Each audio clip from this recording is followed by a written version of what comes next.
गाँव का जीवन मैं हमेशा बोलता हूँ कि हमको कितना सिखाता है, बस सीखने की ज़रूरत है।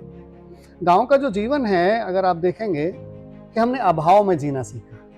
गाँव में कोई सॉल्यूशन, ऐसी कोई प्रॉब्लम नहीं है, जिसका सॉल्यूशन हमारे इंडियन वैल्यू सिस्टम में ना हो, हमारी संस्कृति में ना हो। तो बस एक छोटी-सी मुहिम शुरू की है कि इस पर चर्चा करना शुरू करना चाहिए, लोगों को जागृत करना चाहिए। नए वस्त्रों को त्याग करके नए वस्त्रों का धारण करता है, उसी तरीके से आत्मा पुराने शरीर को त्याग करके नए शरीर को धारित करती है। तो जो कृष्णा स्कूल है, कृष्णा का जो विज़डम है, दैट टॉक्स अबाउट इनोवेशन। वो बोलते हैं कि आपको पुराने थॉट्स, पुराने स्कूल्स, पुरानी परंपराओं को गिव अप करना पड़ेगा, त्याग करना पड़ेगा। नए जो शैली है, नई परंपरा है, नए थॉट्स हैं, उनको एक्सेप्ट करना पड़ेगा। And that is how. तो आपको 2 रेफरेंसेस मिलते हैं, कृष्णा का लीडरशिप और श्री राम की लीडरशिप। आप देखिए कैसे 2 different leader, different character, different style एक विजन के लिए काम करते हैं। दोनों का जो विजन था, धर्म की स्थापना। राम भी धर्म की स्थापना करना चाहते थे और कृष्ण भी धर्म की स्थापना करना चाहते थे, लेकिन दोनों के स्टाइल।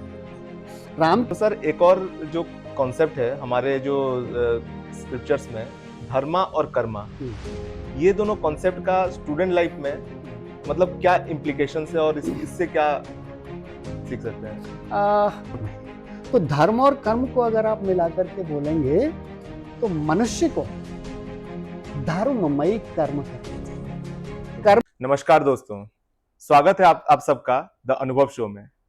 आप सबको पता होगा कि हमारी भारत की संस्कृति बहुत ही दिव्य है और हमारे संस्कृति से हमें बहुत कुछ सीखने को मिलती है। जो हमारे पुराने परंपरा है और हमारे आधुनिक परंपरा है, आधुनिकता और हमारी सांस्कृतिक परंपरा, इन सबको मिलाकर छात्र क्या क्या सीख सकते हैं, ये सब का हम बात करने के लिए एक बहुत बड़ी शख्सियत बैठे हुए हैं, डॉक्टर रिपुदमन गौर सर, जो कि लॉयड के डीन हैं और वो प्रोफेशनल कोच हैं पर्सनल ब्रांडिंग के और एक मोटिवेशनल स्पीकर हैं। स्वागत करते हैं सर आप। थैंक यू अनुवाब, thank you so much. So sir, how are you? All good, thank you so much. So sir, हम आपसे जानना चाहेंगे सबसे पहले आपका लाइफ स्टोरी के बारे में और जो इंडियन वैल्यू सिस्टम है, इंडियन वैल्यू सिस्टम को आपने अपने लाइफ में कैसे इनकलकेट किया, वो आपसे जानेंगे। वेल, अगर मैं ब्रीफली अपनी जर्नी के बारे में बताऊं तो उत्तर प्रदेश अलीगढ़ जिले के छोटे से गांव में मेरा जन्म हुआ था और किसान परिवार में मेरा जन्म हुआ था। पिताजी पेशे से अध्यापक थे, प्रिंसिपल थे इंटर कॉलेज के, लेकिन मूलतः हमारा जो कार्य था वो कृषि पर आधारित कार्य था। तो जो अपनी पढ़ाई और जो अपब्रिंगिंग हुई है, पूरा खेतों में काम कर करके हुई है। और जब गांव में जीवन जी रहे थे तो बहुत सारे जो लेसन्स आज हम देख रहे हैं वो मेरे को सीखने को मिले। गांव का जीवन मैं हमेशा बोलता हूँ कि हमको कितना सिखाता है, बस सीखने की ज़रूरत है। गांव का जो जीवन है, अगर आप देखेंगे कि हमने अभाव में जीना सीखा। गांव में प्रॉब्लम्स होती हैं, लोग कास्ट के बेसिस पर लोगों में कॉन्फ्लिक्ट्स होते हैं, रिलीजन के बेसिस पर, इकोनॉमिक स्टेटस के बेसिस पर डिफरेंसेस होते हैं। उन डिफरेंसेस के होते हुए हमको छोटे छोटे कार्य करने होते थे, चाहे वो प्लेग्राउंड में जाकर के मैच खेलना होता था या कोई दूसरे काम करने होते थे। तो कैसे कोलैबोरेशन सीखना है, डाइवर्सिटी को एक डायरेक्शन में कैसे लेकर के आना है, जो हमने गांव से सीखा। गांव से सीखा कि जीवन में अभाव के चलते अपने जीवन को कैसे खुशहाल भरा बनाना है, ये गांव से सीखा है। तो जो लर्निंग गांव की थी, आज हम इस लीडरशिप के रोल पर आते हैं तो वो क्रियान्वयन उसका कर रहे हैं। अब आपने पूछा कि इंडियन वैल्यू सिस्टम को मैंने क्यों अपनाया, कहाँ से वो इंस्पिरेशन मिली। तो सबसे पहले तो जिस परिवार से आता हूँ, तो मेरे पिताजी, मेरी माताजी, वो डेली रामचरितमानस का पाठ करते हैं। माताजी आज भी करते हैं, पिताजी अनफॉर्चुनेटली नहीं है। तो वो हमेशा हमको रामचरितमानस की जो चौपाई हैं वो हमें बताते थे। मेरे बड़े भाई उसको कंठस्थ करते हैं, आज भी उनका पाठ करते हैं। तो अपने जब बड़ों को मैंने ये देखा कि जिस पथ पर चल रहे हैं, तो निश्चित रूप से भी छोटा उसी पथ पर चलना चलेगा। अब चूंकि मेरी जिम्मेदारी थोड़ा बढ़ गई है, मैं बिजनेस स्कूल्स में टीच कर रहा हूँ और अलग अलग जाकर के लेक्चर्स दे रहा हूँ, मोटिवेशनल टॉक्स दे रहा हूँ। तो मैंने को ये महसूस हुआ कि अपनी टॉक्स में, अपनी बातों में ऐसी कोई सॉल्यूशन, ऐसी कोई प्रॉब्लम नहीं है जिसका सॉल्यूशन हमारे इंडियन वैल्यू सिस्टम में ना हो, हमारी संस्कृति में ना हो। तो बस एक छोटी सी मुहिम शुरू की है कि इस पर चर्चा करना शुरू करना चाहिए, लोगों को जागृत करना चाहिए कि इतना इतना रिच हमारा ट्रेजर है, खजाना इतना बहुमूल्य है, हम उसकी तरफ देख ही नहीं रहे। हम वेस्टर्न खजाने की तरफ देख रहे, जबकि अपना खजाना इतना बहुमूल्य है, उसके बारे में बात होनी चाहिए, उसकी चर्चा होनी चाहिए, उस पर विश्वास होना चाहिए। तो ये एक जर्नी मैंने शुरू कर दी। वेरी नाइस सर, बहुत इंस्पायर होंगे बहुत लोग। आजकल क्या होता है, बहुत सारे लोग इनोवेशन की तरफ मुड़े जा रहे हैं, लेकिन हमारे संस्कृति को भूल रहे हैं। और आपने जो संस्कृति और हमारे जो करंट इनोवेशन को ब्लेंड करके आपका जो जिंदगी में आपने स्ट्रगल करके जो अचीव किया है, it's a great achievement sir. Oh thank you. So अभी इंडियन वैल्यू सिस्टम का, अभी स्टूडेंट हमारे जो छात्र समाज है और देश के भविष्य हैं, इस इंडियन वैल्यू सिस्टम का और हमारे जो कल्चरल का ये हमारे स्टूडेंट लाइफ पर क्या इम्पैक्ट पड़ता है और क्या रोल प्ले करता है, और स्टूडेंट उससे क्या सीख सकते हैं? देखिए क्या सीख सकते हो, इतना बड़ा खजाना है ना, जो सीखना चाहें सीख सकते हैं। आप अपनी किसी भी समस्या को लेकर के आइए, और अगर उस समस्या को आप भारतीय ज्ञान परंपरा में प्रतिबिंबित करेंगे तो आपको उसका समाधान जरूर मिलेगा। आज का स्टूडेंट अगर हम देखते हैं, आप लीडरशिप की बात करते हो, आप इनोवेशन की बात करते हो, ये सब आपको ज्यादा एडवांस तरीके से भारतीय परंपरा में मिल जाएगा। जैसे अभी रिसेंटली मैं बात कर रहा था, जो सबसे प्रमुख वर्ष है गीता का, ये शांस जीर्णानि, जिसमें कहते हैं कि आत्मा न मरती है न जन्म लेती है। जरा हमारा जिस तरीके से व्यक्ति अपने पुराने वस्त्रों को त्याग करके नए वस्त्रों का धारण करता है, उसी तरीके से आत्मा पुराने शरीर को त्याग करके नए शरीर को धारण करती है। तो जो कृष्णा स्कूल है, कृष्णा का जो विजडम है, दैट टॉक्स अबाउट इनोवेशन। वो बोलते हैं कि आपको पुराने थॉट्स, पुराने स्कूल्स, पुरानी परंपराओं को गिव अप करना पड़ेगा, त्याग करना पड़ेगा। नए जो शैली है, नई परंपरा है, नए थॉट्स हैं, उनको एक्सेप्ट करना पड़ेगा। And that is how innovation happens. मुझे नहीं पता वेस्टर्न ने इनोवेशन के बारे में क्या बात करना शुरू किया, पर मुझे पता है कि मेरे कृष्णा ने कितने हजारों साल पहले ये बात बोल दी थी कि जीवन का जो प्रवाह है वो इनोवेशन में निहित है। तो एक एक चीज आप उठाएंगे, उसके सॉल्यूशंस आपको इंडियन वैल्यू सिस्टम में मिलते चले जाएंगे। आज के छात्र के लिए मैं हमेशा बोलता हूँ, और आप जिक्र भी कर रहे थे लीडरशिप के बारे में, तो आपको दो रेफरेंसेस मिलते हैं, कृष्णा का लीडरशिप और श्री राम की लीडरशिप।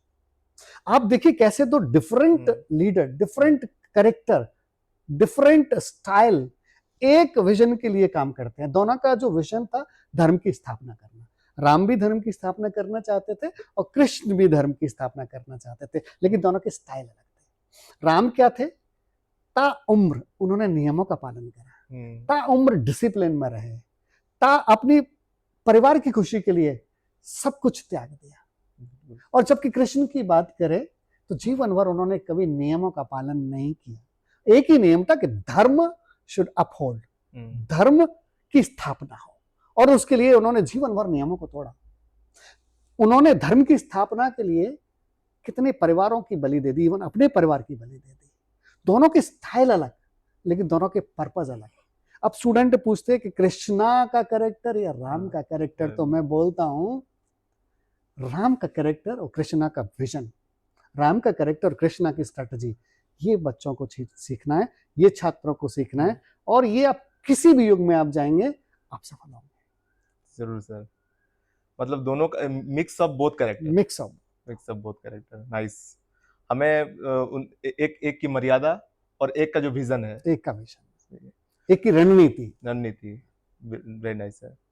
सो सर, एक और जो कॉन्सेप्ट है हमारे जो स्क्रिप्चर्स में, धर्मा और कर्मा, ये दोनों कॉन्सेप्ट का स्टूडेंट लाइफ में मतलब क्या इम्प्लीकेशंस है और इससे क्या सीख सकते हैं?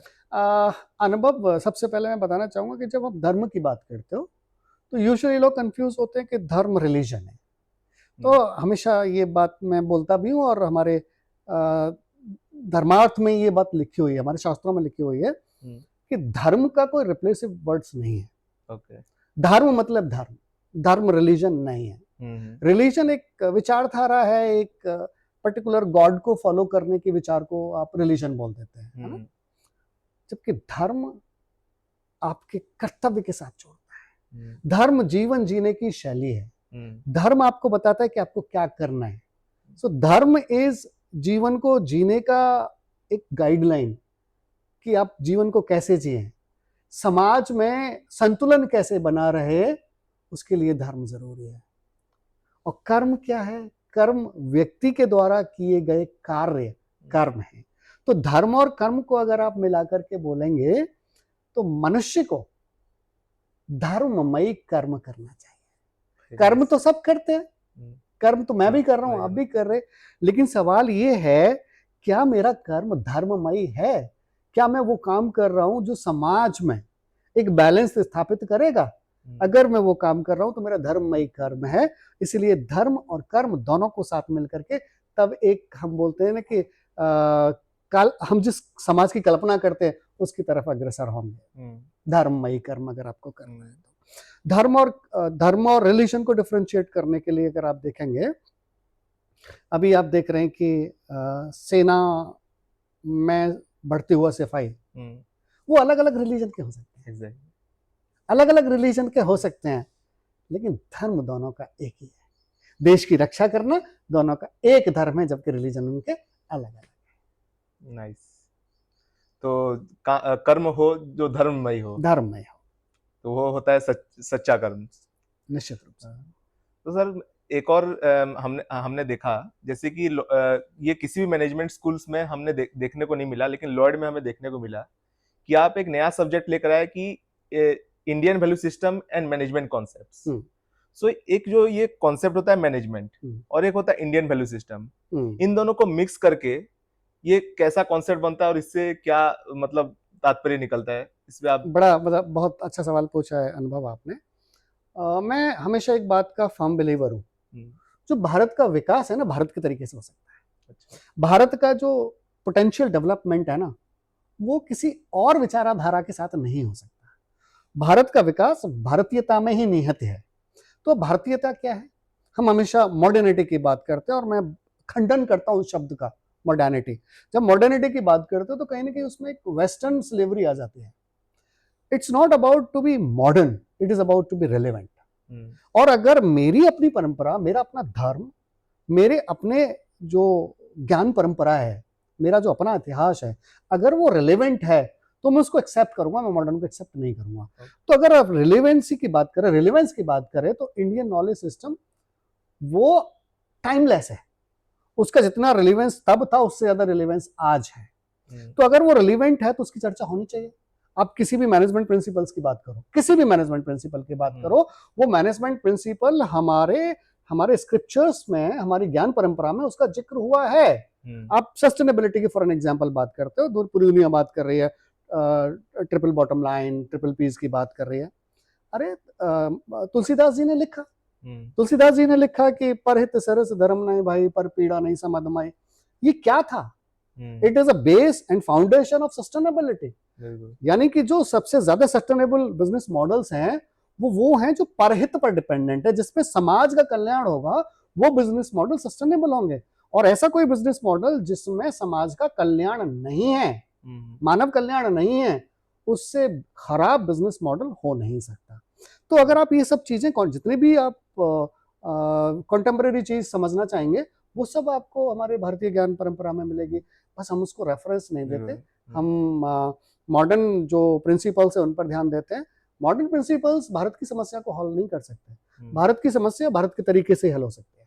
बिल्कुल बिल्कुल, ये बात सही है। बहुत सारे जो आजकल के युवा पीढ़ी देख रहे हैं वो ज्यादातर वेस्टर्न कल्चर्स में निहित हो रहे हैं, और इवन बहुत सारे जो कॉलेजेस हैं वो भी उनको वही चीज सिखा रहे हैं। तो रियली लॉयड बिजनेस स्कूल में मैं अप्रिशिएट करता हूँ, बहुत अच्छा सब्जेक्ट है, और आई होप सो स्टूडेंट्स इसमें से बहुत कुछ सीखेंगे। तो सर जैसे इकोनॉमिक्स है, इसको सांस्कृतिक भाषा में अर्थशास्त्र भी कहते हैं। तो इंडियन वैल्यू सिस्टम में जो भारत की सांस्कृतिक रूप में, आप इकोनॉमिक्स को कैसे देखते हैं? इकोनॉमिक्स को अगर आप देखते हैं तो आचार्य चाणक्य का जिक्र होता है, और उनको इस युग का फादर ऑफ इकोनॉमिक्स भी हम बोलते हैं। तो उनकी जो पॉलिसीज हैं, उनका जो अर्थशास्त्र है, वो भारत में नहीं पूरे समूचे विश्व में उसको एक्सेप्ट किया जाता है। तो छात्रों से मेरा अनुरोध है कि आप मॉडर्न इकोनॉमिक्स को पढ़िए, अच्छी बात है, लेकिन उसके साथ साथ आप ये भी देखिए कि जो इकोनॉमिक पॉलिसीज चाणक्य ने रिकमेंड करी है वो कितनी सस्टेनेबल है।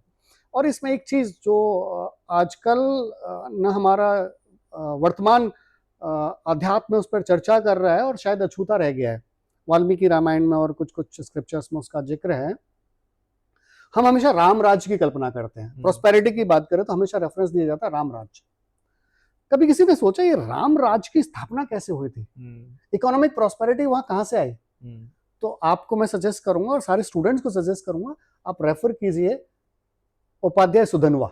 Okay. Upadhyay Sudhanva was the chief economic adviser of kingdom of Dashrath, और वो आचार्य सुधनवा की जो इकोनॉमिक पॉलिसीज थी ना, उसकी वजह से अयोध्या या राम राज्य की जो कल्पना हुई थी, the foundation of Ram Rajya was based on the policies of Upadhyay Sudhanva. तो आप जो मानव कल्याण की बात करते हो, वो बोलते हैं कि जो इकोनॉमिक डेवलपमेंट है वो मानव कल्याण के साथ निहित है। उन्होंने कहा कि इकोनॉमिक डेवलपमेंट अगर एम्प्लॉयमेंट क्रिएट नहीं कर रहा है तो वो इकोनॉमिक डेवलपमेंट नहीं माना जाएगा। तो आज का जो आधुनिक युग जिन पॉलिसीज की बात कर रहा है, उन पॉलिसीज का फाउंडेशन हमारे हमारे इतिहास में रखा हुआ है, हमारे खजाने में रखा हुआ है। आप पढ़ के तो देखिए आचार्य सुधनवा को, आप पढ़ के तो देखिए चाणक्य को, आपको पता चलेगा कितनी sustainable economic policies and solutions उसमें आपको मिलेंगे। जी जी, सही बात है। इकोनॉमिक्स का बहुत बड़ा रोल था हमारे निश्चित रूप कल्चर से, में। निश्चित रूप से, तभी तो भारत सोने की चिड़िया कहलाता था ना। ये हाँ। देश जिसमें इतनी प्रॉस्पेरिटी थी, इतना मतलब पूरा विश्व इस देश की तरफ देखता था। क्यों? क्योंकि यहाँ की जो इकोनॉमिक पॉलिसीज थी उनमें इतना सस्टेनेबिलिटी थी, ये पूरा देश बहुत प्रॉस्परस था। लेकिन जैसे जैसे हम हमारी जो डिपेंडेंस है वेस्टर्न की तरफ होती चली गई, हम खोखले होते चले गए। कल्चर में नो डाउट महाभारत और रामायण जो है हमको बहुत कुछ सिखाती है। जैसे कि हमें जिंदगी जीना सिखाती है, हमें हार्डवर्क सिखाती है, मोटिवेशन सिखाती है। हम ये भी देखते हैं कि कर्म करो लेकिन फल की चिंता ना करो, और कर्म करो तो अच्छे से करो और धर्म युक्त होना चाहिए। लेकिन सर एक स्टेटमेंट है, एक चीज है हमारे जो इतिहास में जो इस चीज को कॉन्ट्राडिक्ट करती है। जैसे कि रामायण में जब बाली सुग्रीव का फाइट हो रहा था तो राम भगवान ने उनको पीछे से मारा था, और जब भीष्म पितामह से पांडव लोग हार रहे थे, उनको रोक नहीं पा रहे थे, तो एक शिखंडी जो कि अर्ध पुरुष थे, भीष्म पितामह के सामने उनको लाकर खड़ा कर दिया गया। तो क्या ये स्टेटमेंट उस चीज को कॉन्ट्राडिक्ट नहीं करता? नहीं, इसमें कॉन्ट्राडिक्शन तो है ही नहीं। अगर आप देखिए, हम लेंस की बात है, हम किस लेंस से इसको देख रहे हैं। अगर मैं बहुत माइक्रोपिक लेंस से देख रहा हूं तो हमको कॉन्ट्राडिक्शन लगेगा। अगर मैं ब्रॉडर विजन से देखता हूं तो इसमें कोई कॉन्ट्राडिक्शन है नहीं, बिल्कुल क्रिस्टल क्लियर है। क्रिस्टल क्लियर क्या है, चाहे वो रामायण का काल हो या महाभारत का काल हो, ये युद्ध क्यों था? ये युद्ध था धर्म की स्थापना के लिए। धर्म की स्थापना के लिए भाई ने भाई को माना ताकि धर्म स्थापित हो सके, और जब धर्म स्थापित करना है तो जो भी उसके बीच में आएगा वो मारा जाएगा। अब मारने का तरीका क्या होगा वो अलग है, लेकिन ब्रॉडर पिक्चर क्या है, ब्रॉडर जो आपका विजन है, उद्देश्य क्या है, धर्म की स्थापना होना चाहिए। अब आप दोनों कॉन्टेक्स्ट को देखेंगे, जिसमें बाली के कॉन्टेक्स्ट को देखेंगे, तो बाली जैसा जो दुष्ट था, जिसने अपने भाई को बिना उसकी बात जाने उसको बेदखल कर दिया, उससे भी ज्यादा उसकी पत्नी को आप जबरदस्ती अपने पास रखते हो, प्रताड़ित करते हो, उस व्यक्ति का अंजाम क्या होना चाहिए? उसको बूंद मिला हुआ था कि जो भी उसके सामने आएगा उसका जो आधा बल है वो बाली में आ जाएगा। बट यहां क्या होना चाहिए था? बाली का मरना निश्चित था, बाली का मरना सुनिश्चित था, तय था। तो उसके लिए तरीका क्या था कि राम को, भगवान राम को उसका वध करना ही था। इसमें कोई कंट्रोवर्सी है ही नहीं। एक व्यक्ति जो धर्म की स्थापना के लिए अपनी पत्नी का त्याग करता है, अपने पिता का त्याग करता है, किस लिए? धर्म की स्थापना के लिए। वो धर्म की स्थापना के लिए बाली का भी वध करेगा। एक व्यक्ति जो अपने भाइयों को वध करता है धर्म की स्थापना के लिए, भीष्म पितामह का भी वध करेगा।